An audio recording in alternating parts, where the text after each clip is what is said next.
My name is Emery Vance, and I run a coffee cart on the corner of Pine and Ninth, 3 blocks from the tallest glass tower in the city. I'd tell you the tower belongs to Kessler Holdings, but everyone already knows that.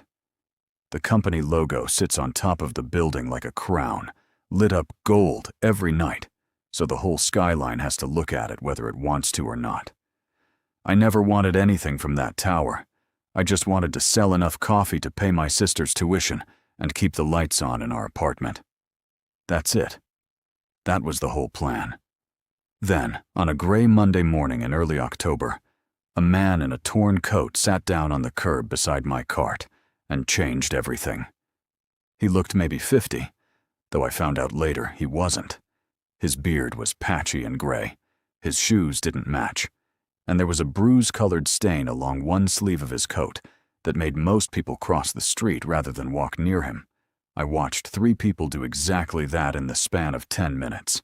A woman in a blazer stepped off the curb into traffic just to avoid getting close. A jogger literally ran around him like he was a fire hydrant. I'm an Omega. I don't say that like it explains everything about me, because it doesn't. But it does mean I grew up learning what it feels like to be looked past.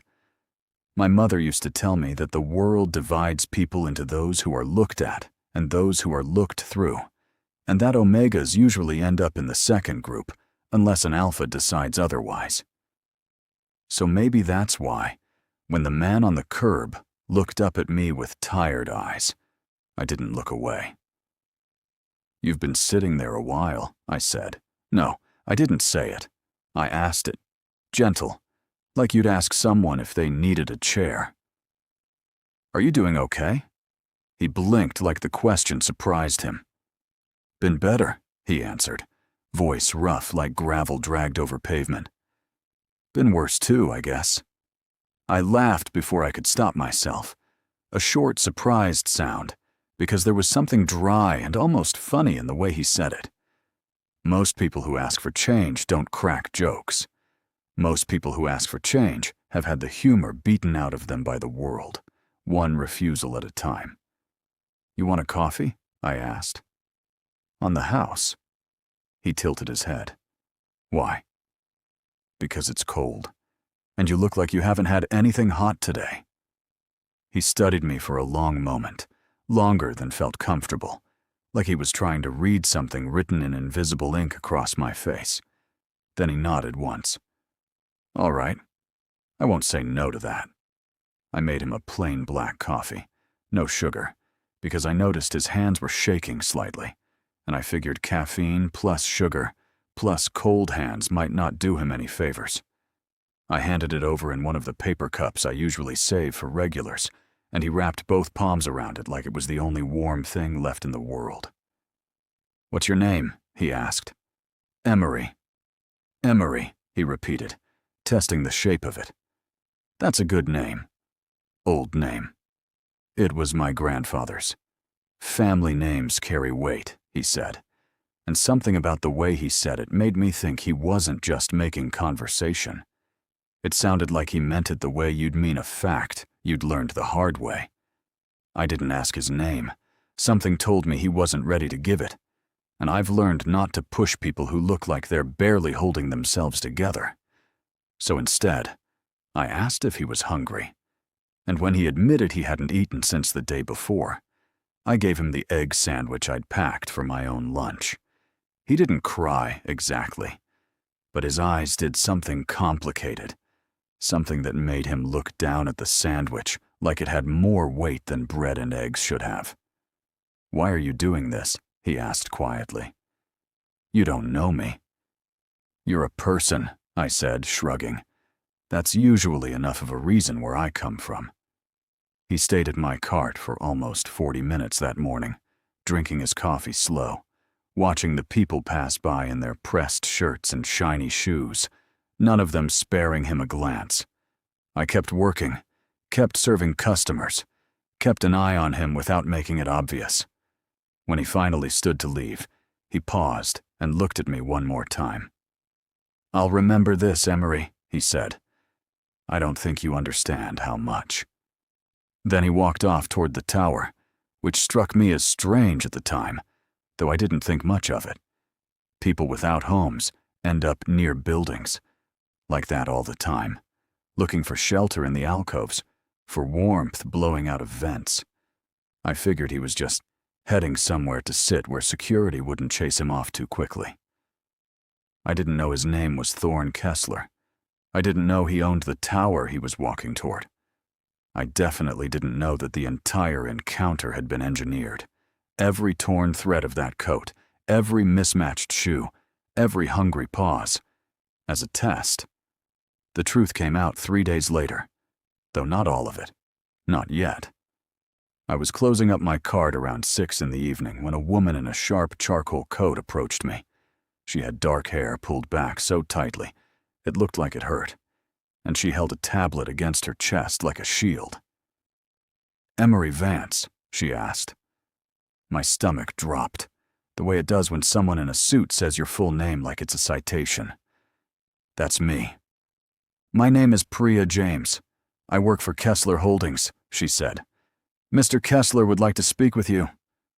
"About what?" I asked, already running through everything that could possibly go wrong. Had I broken some ordinance selling coffee too close to the building? Was there a noise complaint? Did someone see me giving away free food and decide it was some kind of health code violation?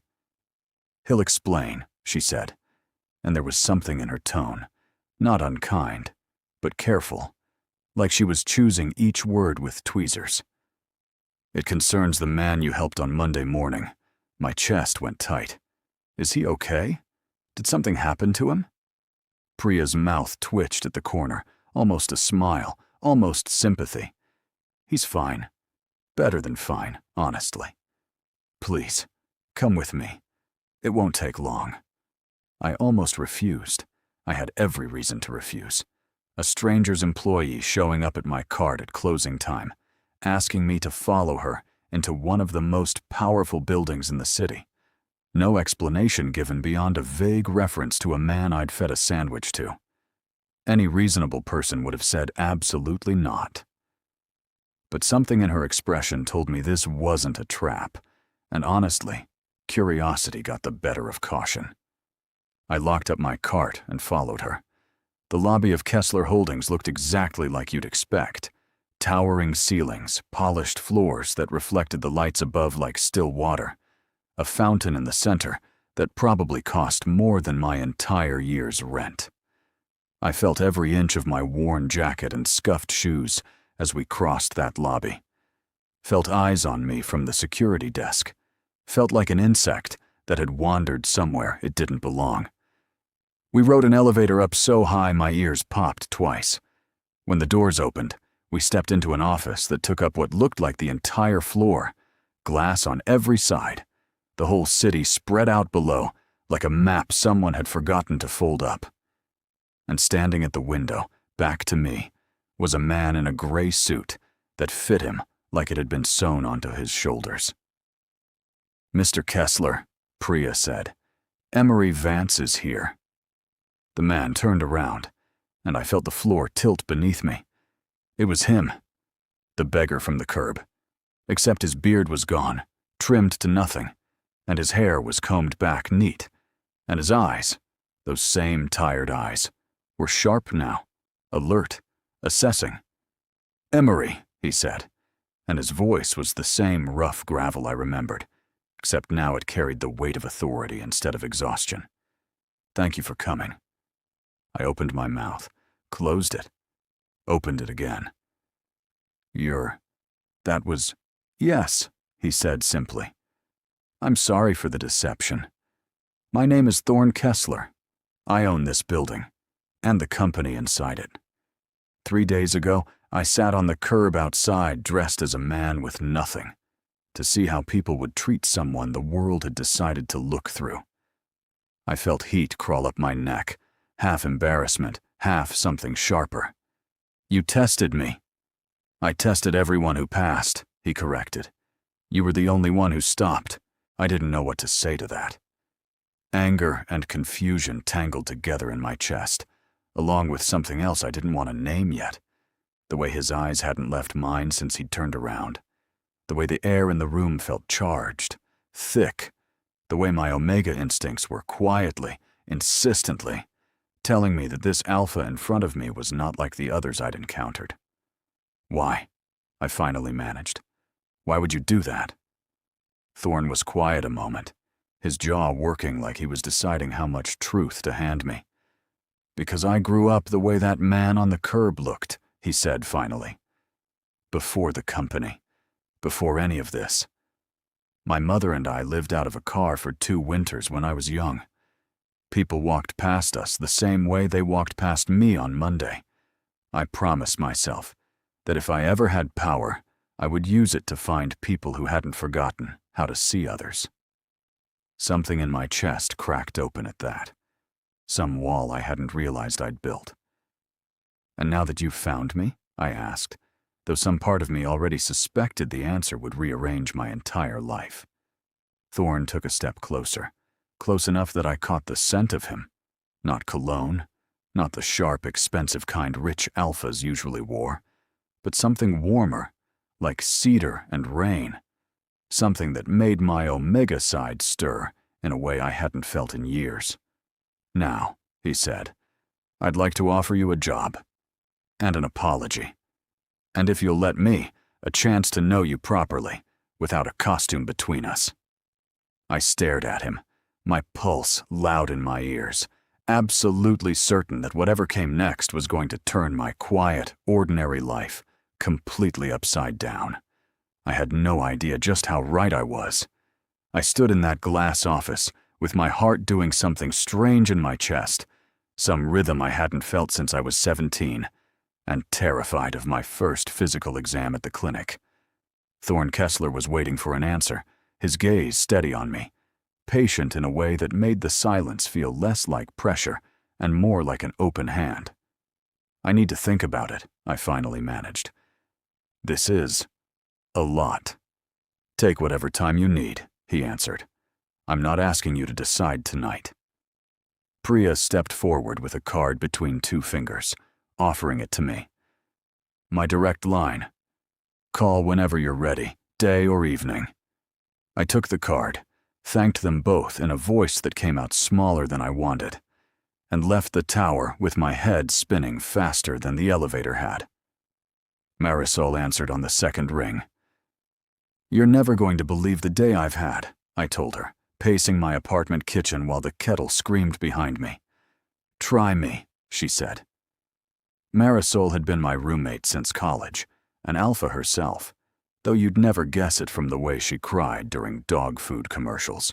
She worked nights at the hospital as a nurse and had the kind of steady, unshakable calm that made her impossible to rattle, which made it especially satisfying when I finally rattled her. I told her everything. The beggar, the coffee, the sandwich, the tower. Thorne Kessler standing at that window like he owned the sky itself, because apparently he did.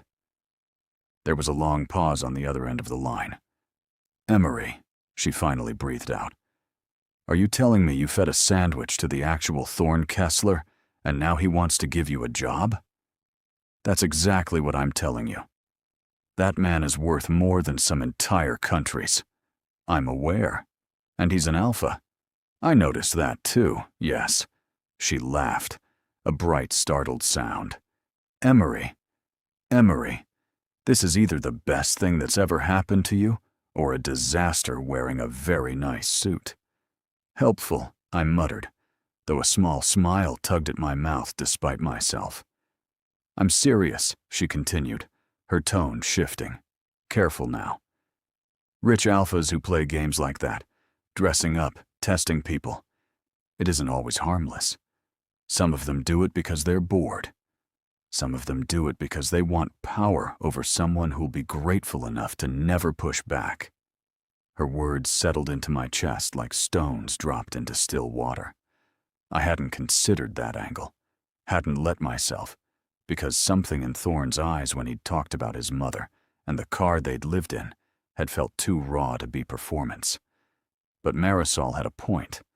I'd only known this man for a handful of minutes, across 2 very different versions of himself. How could I be sure which version was real? I'll be careful, I told her. I think I want to try. Then I'm coming with you when you sign anything, she declared. And if he tries anything weird, I will end his entire bloodline. I laughed, grateful for her, grateful for the way she made impossible things feel survivable. I called Preya the next morning and accepted a meeting. Not a job, not yet. Just a conversation to understand what exactly Thorn was offering. She scheduled it for that afternoon. I arrived at the tower with Marisol at my side, both of us dressed in the nicest clothes we owned, which admittedly still looked modest against the glass and steel around us.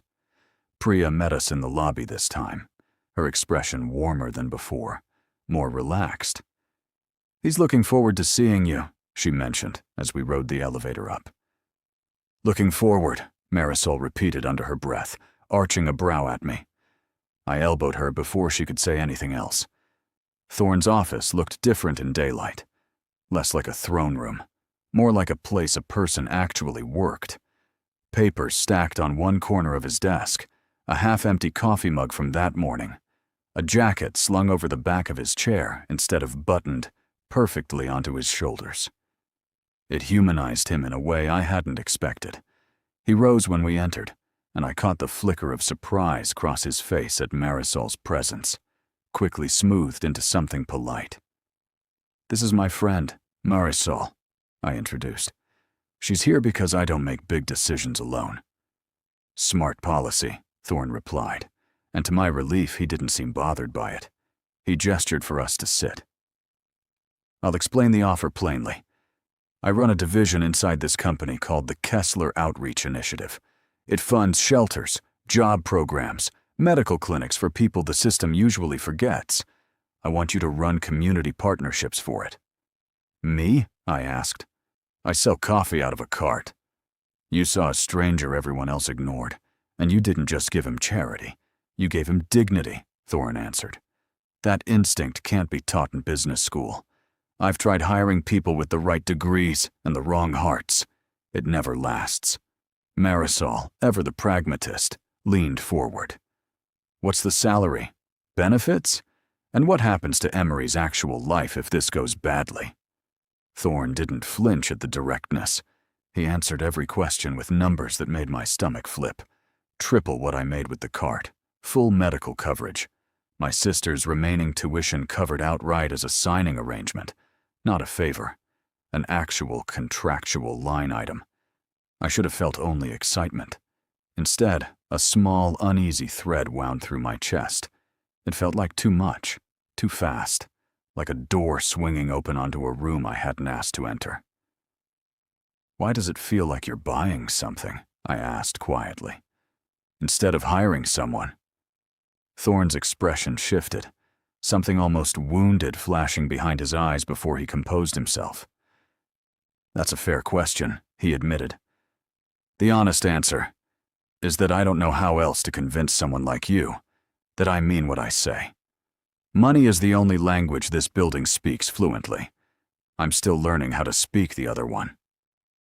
Marisol glanced at me, and I could tell she was recalculating her assessment of him in real time. I told Thorn I'd give him my answer within the week. The trouble started 3 days later. I was walking through the Kessler Outreach offices on the 14th floor, invited for a casual tour before making my final decision, when a man in his early 40s intercepted me near the elevator bank. He had the sharp, tailored look of someone who belonged in this building, and an expression that made my skin prickle immediately. "You must be the coffee cart Omega," he said, and something in his tone turned the word Omega into an insult rather than a fact. "Emery Vance," I corrected, keeping my voice even. "Desmond Kessler," he replied. "Thorn's cousin. I sit on the board." That name landed like a stone in my stomach. I hadn't known Thorn had family involved in the company. "I'll be direct with you," Desmond continued, stepping close enough that I had to fight the instinct to step back. "Thorn has a habit of collecting strays.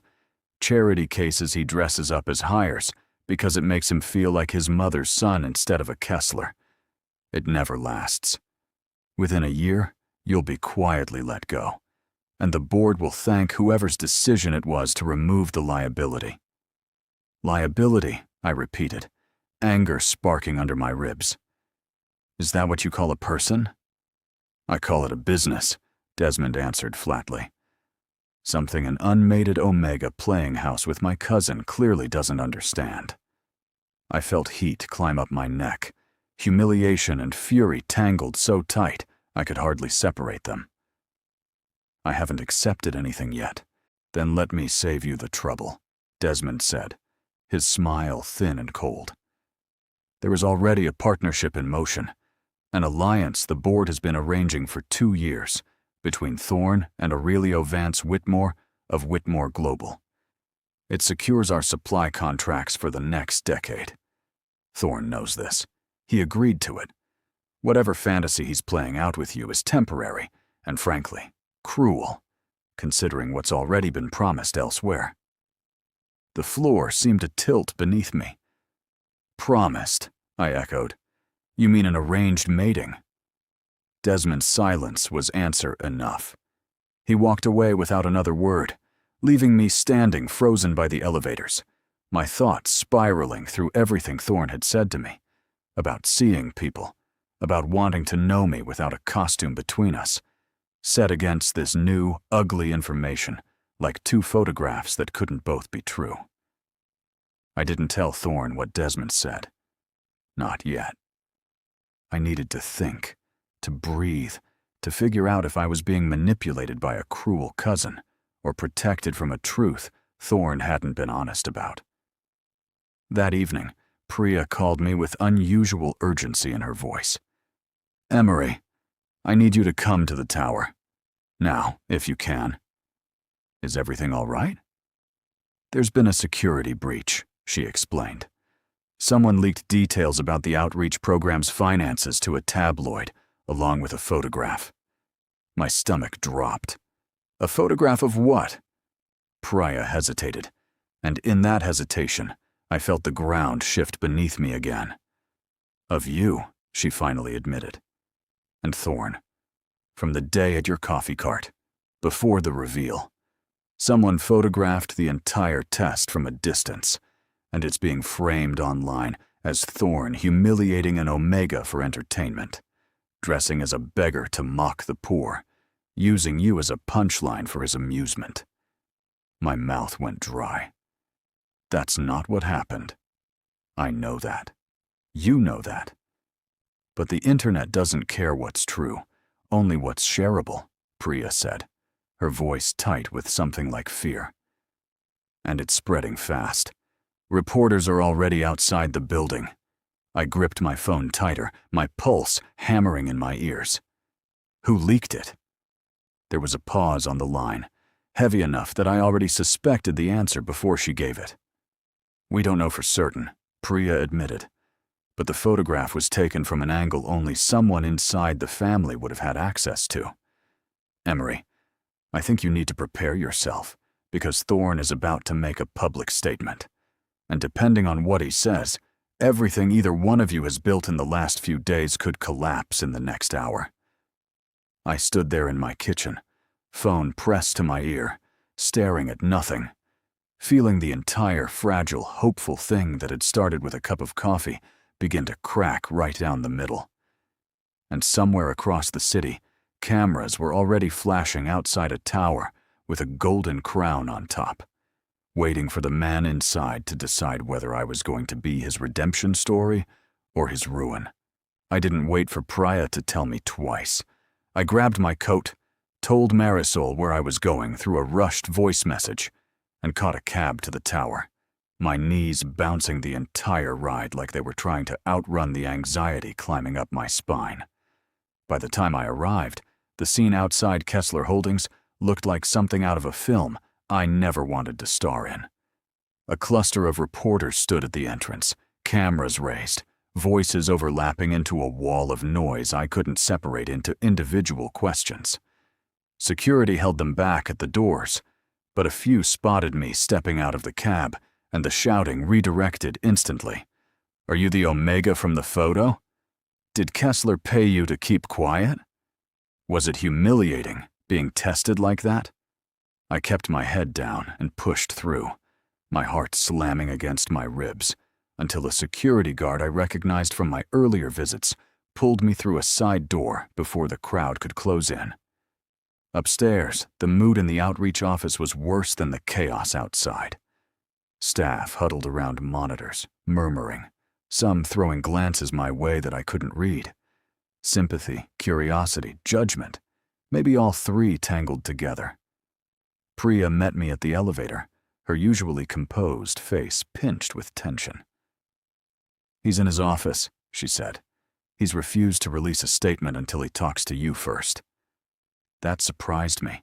I expected damage control to move faster than personal conversations, especially in a company this size. "Why would he wait on me?" "Because he said the truth matters more than the timeline," Priya answered. "And he wants you to hear it from him before you hear a version of it from a stranger's microphone." I found Thorne standing at the same window where I'd first seen his true face, except now his reflection looked haunted, exhausted, a man watching his own life catch fire from a height he couldn't climb down from fast enough. "Emery," he said the moment he saw me, and something in his voice cracked slightly, an honesty I hadn't heard from him yet. "I am so sorry you're caught in this." "Is it true?" I asked, my voice steadier than I felt. "The engagement. Desmond told me there's an arrangement with someone named Aurelio Vance Whitmore." Thorne's jaw tightened, and for a moment I thought he might deny it, might smooth it over the way powerful men so often do. Instead, he exhaled slowly, like he was setting down a weight he'd been carrying too long. "There was a proposal from the board 2 years ago," he admitted. "A merger opportunity structured around a mating alliance. I never signed anything. I never agreed to it. But I also never publicly refused it, because refusing outright would have triggered a hostile action from Whitmore Global that could have collapsed 12,000 jobs in this company overnight. I've been stalling it in silence, hoping it would dissolve on its own." "That's not the same as it not existing," I said, my voice sharper now, hurt bleeding through despite my effort to sound calm. "You let me believe there was nothing standing between us." "There isn't," Thorne insisted, stepping closer. "Emery, I have never once considered accepting that arrangement. Not before I met you, and certainly not after." "But you didn't tell me," I pressed. "You let me find out from your cousin, in a hallway, like a threat instead of a fact you trusted me with." Thorne's silence told me everything. He had no defense for that, because there wasn't one. Before either of us could say more, the office door opened without a knock, and Desmond strode in like he owned the room, trailed by 2 men in suits I didn't recognize, and, to my growing horror, a third figure, whose face I did recognize from business magazines stacked in waiting rooms. Aurelio Vance Whitmore himself. Tall, polished, expression carved from something colder than the glass surrounding us. "Good," Desmond said, glancing between us with open satisfaction. "Everyone's here for the conversation we should have had 2 years ago." "This isn't the time, Desmond," Thorne said, voice dropping into something dangerously low, an alpha warning wrapped in restraint. "On the contrary," Desmond replied smoothly, "this is exactly the time. The board convenes in 1 hour to discuss the fallout from this leak, and I intend to present a solution before they vote to remove you from operational control entirely." My stomach turned to ice. "Remove him? Because of me?" "Because of optics," Desmond corrected, though his eyes flicked toward me with something like contempt. "An unmated Omega, a staged charity stunt gone public, and a company facing a supply contract collapse if the Whitmore alliance falls through. The board doesn't care about feelings, Emery. They care about numbers. And right now, You are being blamed for making those numbers unstable." Aurelio finally spoke, his voice smooth and unbothered, like he was discussing weather rather than lives. "I have no personal investment in humiliating anyone," he said, glancing at me with an expression I couldn't quite place. Not cruelty, exactly. More like clinical curiosity. "But my company requires certainty before we finalize the supply agreement." "Thorne, you understand the timeline we're working within." Thorne's hands curled into fists at his sides. "I told the board 2 years ago that I would not use my own mating as currency for a business deal." "And I told the board," Desmond snapped back, "that sentimentality doesn't keep 12,000 employees paid. You can play at being your mother's romantic son all you like, Thorne, but this company was built by people who understood that some choices aren't really choices at all." The room went silent, tension crackling like static before a storm. I felt impossibly small standing there, an outsider caught between generational grudges and boardroom politics that had nothing to do with the sandwich I'd handed a stranger on a cold Monday morning. "I should go," I said quietly, more to myself than to anyone in the room. "No," Thorne said immediately, turning to me, his voice softer now, almost pleading. "Emery, please, don't let them decide this for us." "They already are," I answered, gesturing to Desmond and Aurelio. "Whatever happens in that boardroom in an hour is going to happen whether I'm standing here or not. Maybe it's better if I'm not." I turned to leave, my chest tight, tears burning at the edges of my eyes that I refused to let fall in front of these people. But before I reached the door, Aurelio's voice stopped me. "Wait," he said, and something in his tone had shifted, lost its earlier coldness. "Vance. Emery Vance." I turned back, confused. "Yes?" "Your surname," Aurelio said slowly, studying me now with real attention for the first time since he'd entered the room. "Your father. Was his name Reginald Vance?" The question hit me like a splash of cold water. My father had died when I was 9, and I rarely heard his name spoken by anyone outside my own family. "Yes," I said carefully. "How would you know that?"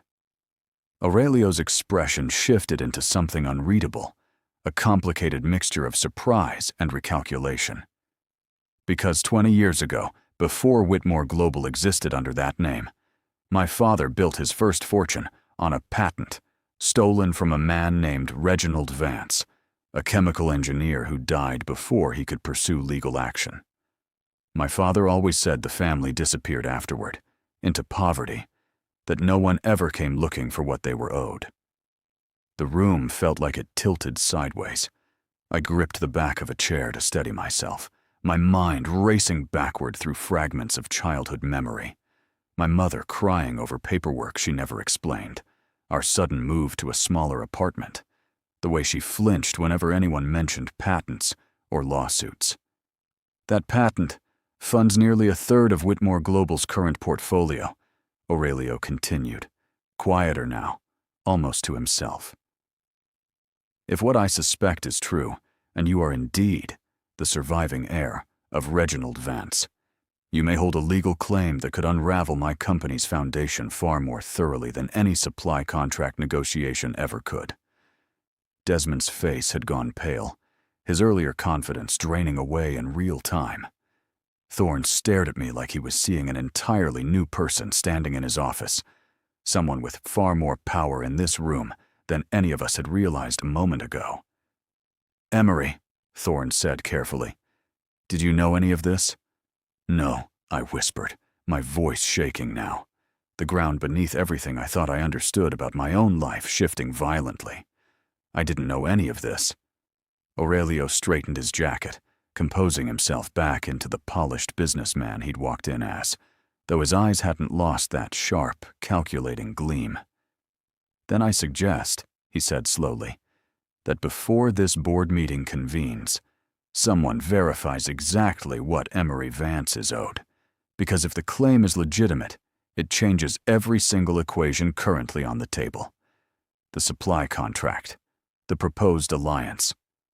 Even, he added, glancing toward Thorne. Whatever this is, between the two of you. Desmond found his voice again, though it came out strained, defensive. This is absurd. A dead engineer's forgotten patent from 20 years ago has nothing to do with tonight's crisis. On the contrary, Aurelio said coolly, it may be the only thing in this room that matters more than the crisis itself.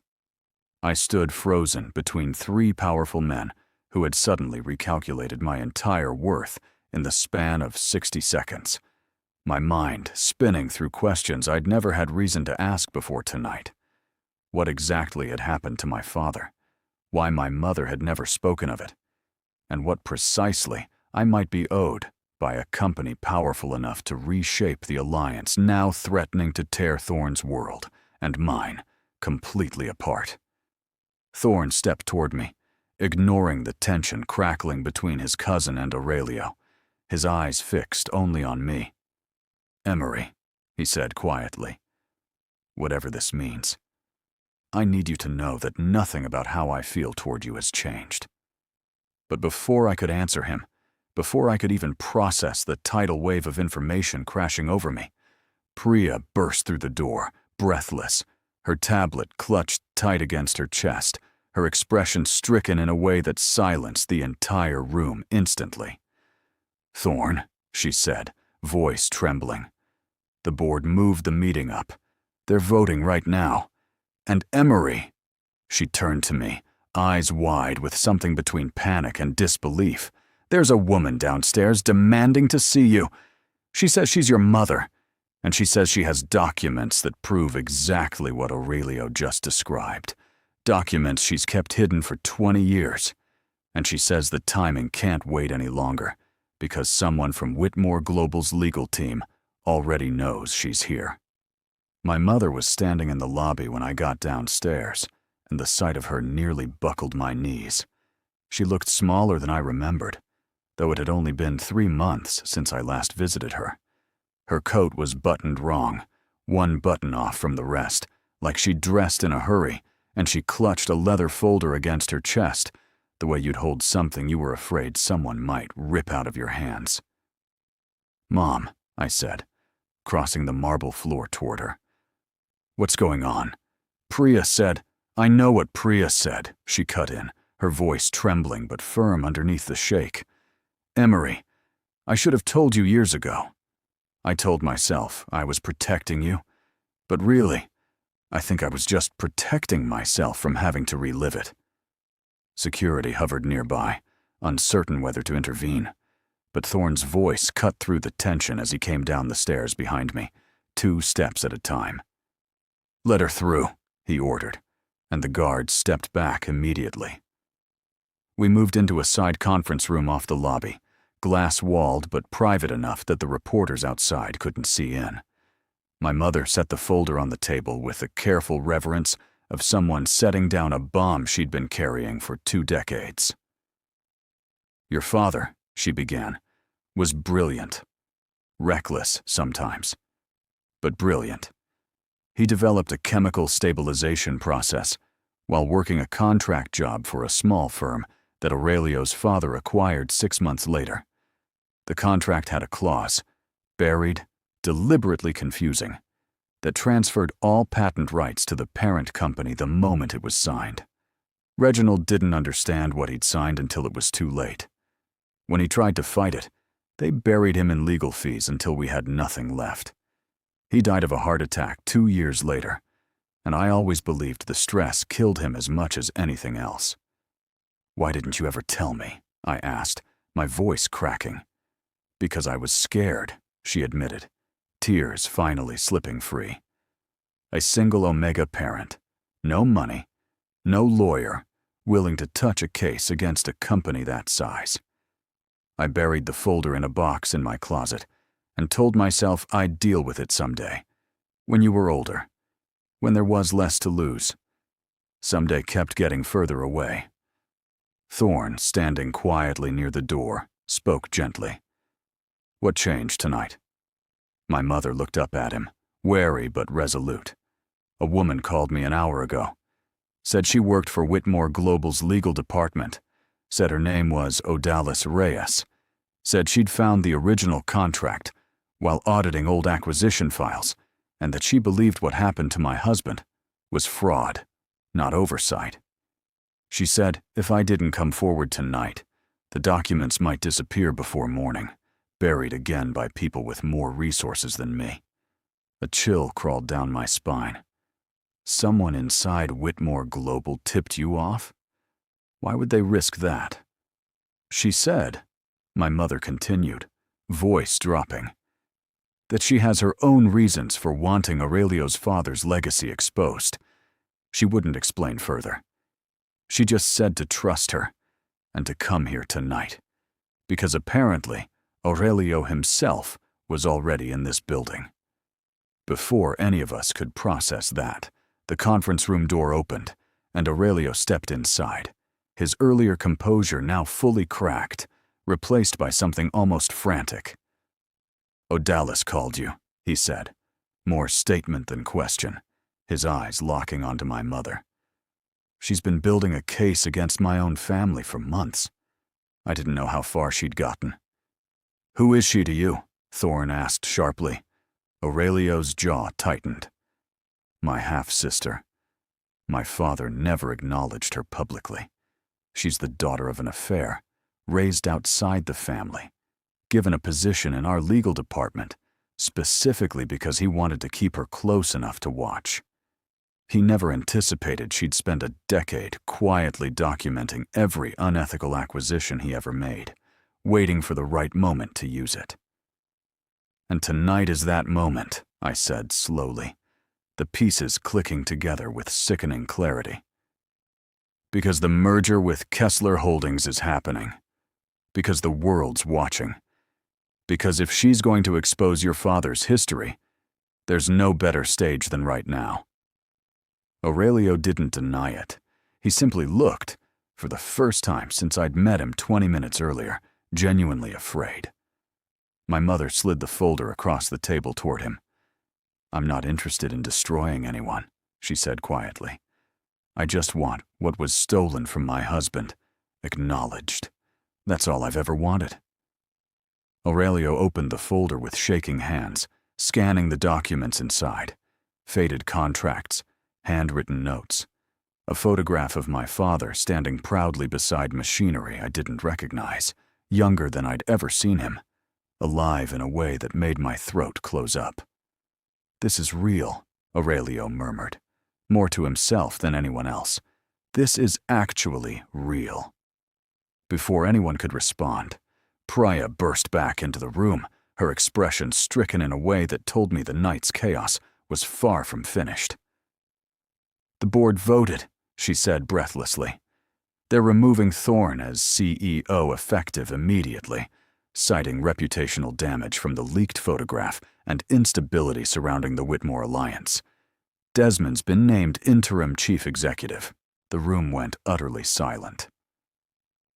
They can't do that without a formal review process, Thorne said, though his voice had lost some of its usual steadiness. Desmond invoked an emergency clause, Priya said grimly. Something about protecting shareholder value during a public crisis. It passed 8-3. I'm sorry, Thorne. I tried to stall them, but they moved faster than I could counter. I watched something break behind Thorne's eyes. Not defeat exactly, but a kind of exhausted disbelief. A man watching the company his family built for generations slip out of his hands over a photograph taken without his consent, and a truth he'd tried to protect me from, too gently, too late. Then let them have the title, he said quietly, surprising all of us. I built the outreach program before I ever had the CEO seat, and I'll keep building it whether they let me sit in that office or not. But I won't let them use Emery's family history as a bargaining chip in whatever comes next. Aurelio closed the folder slowly, his expression unreadable, caught somewhere between calculation and something that almost looked like conscience. There's still the matter of the supply contract, he said. And now, apparently, the matter of what my family owes yours. That's not a negotiation for tonight, my mother said firmly, surprising everyone with the steel suddenly in her voice. That's a legal matter, and I intend to pursue it properly, with lawyers, not boardrooms. Aurelio nodded slowly, something like respect flickering across his face. Fair enough. It was in that exact moment, as the tension in the room began to loosen by a fraction, that the door opened one final time, and Odalis Reyes herself walked in, a woman I'd never met, tall and composed, despite the storm she'd apparently just unleashed, across two powerful families, a tablet in her hand, and an expression of quiet, controlled triumph. I apologize for the dramatics, she said, addressing the room evenly, but I couldn't risk this conversation happening without me present. There's something else you all need to know before tonight ends. Haven't we had enough revelations for one evening? Thorne asked, a tired edge in his voice. This one concerns you directly, Odalis said, turning to face him. The photograph that leaked to the press, the one from Emery's coffee cart. I traced its origin. It wasn't taken by a paparazzi drone or a random passerby with a phone, the way the story's been framed online. My stomach tightened. Then who took it? Odalis's eyes flicked toward Desmond, who had gone very still in the doorway, his earlier triumph over the board vote curdling into something like dread. It was taken from a private security camera, Odalis said slowly, deliberately. Installed on the exterior of this building. A camera whose footage only a handful of people have clearance to access. I pulled the access logs an hour ago, right before I called Emery's mother. The room seemed to hold its breath collectively. The footage was accessed and downloaded 3 days before the photograph appeared online, Odalis continued, by an internal employee badge registered under the name Desmond Kessler. Every head in the room turned toward him. That's absurd, Desmond said, though his voice cracked slightly at the edges, betraying the panic underneath his outrage. Anyone could have used my credentials. This is a fabrication meant to distract from legitimate business concerns. Perhaps, Odalis said coolly, though it seems curious that the leak happened at the exact moment it would most benefit removing Thorne from his position and installing you as interim CEO instead. Curious timing, wouldn't you agree? Thorne turned slowly toward his cousin, something dangerous and cold settling into his expression, the exhausted defeat from moments earlier hardening into something sharper. You did this, he said quietly. You leaked the photograph yourself. You engineered the entire crisis just to force the board's hand. I protected this company, Desmond snapped, finally abandoning pretense, his composure cracking wide open. You were going to let sentiment destroy everything our grandfather built, throwing away a stable alliance for some coffee cart Omega you'd known for a week. I did what needed to be done. You destroyed my reputation, I said, my voice shaking now with fury I hadn't let myself feel until this exact moment. You used a private moment, twisted it into something ugly, and let the entire internet believe I was humiliated for entertainment. All so you could steal a company from your own cousin.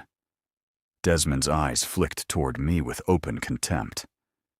You were always just a means to an end, a convenient excuse to remove Thorne before he could ruin this family's legacy with his charity fantasies. The room fell into stunned silence, every person present recalculating the night's events in light of this new, ugly truth. Thorne stepped toward his cousin, and for a moment I genuinely feared he might do something he'd regret, some alpha instinct rising past the careful control he'd maintained all evening. But before Thorne could speak another word, before Priya could call security, before Aurelio or Odalis could interject with whatever legal consequences were clearly assembling behind their eyes, the conference room's glass wall exploded into a spiderweb of cracks as something struck it hard from the hallway outside. Not a bullet, nothing so violent, but a body, A person thrown against the glass with enough force that everyone in the room flinched backward in unison. Security guards shouted somewhere down the corridor. Priya's tablet clattered to the floor. My mother grabbed my arm instinctively, pulling me back from the cracked glass. And through the spider-webbed pane, distorted and fractured into a dozen broken angles, I saw a face pressed against the other side of the glass. A face I recognized instantly despite the fractured view. A face that made every single person in that room go rigid with shock. It was the man from the tabloid photograph itself. Not Thorne in his disguise, but someone else entirely.